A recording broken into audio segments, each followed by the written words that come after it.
I'm Max Dalton, and in this video, I'll show you how to set up and use text replacement on iPhone or iPad.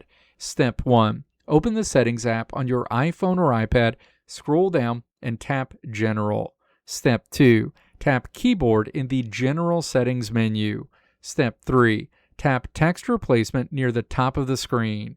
You will see a list of any text replacements currently configured on your device. Step 4. Tap the plus sign icon in the top right corner of the screen to open a new replacement template. Step 5. Type the full word, phrase, email, or sentence you want to create a shortcut for into the phrase field. Step 6. Type the short abbreviation you want to use into the shortcut field. Just make sure to use a combination of letters that you do not regularly type as a normal word. Otherwise, your phone will constantly expand it when you do not want it to. Step 7. Tap Save in the top right corner of the screen when you're finished. Your new text replacement rule is active immediately.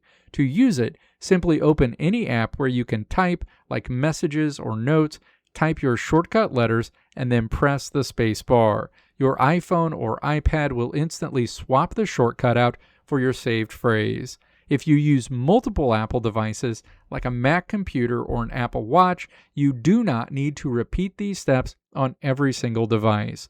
As long as you are signed into the same iCloud account on all of your devices, your custom text replacement shortcuts will automatically sync across your entire Apple ecosystem.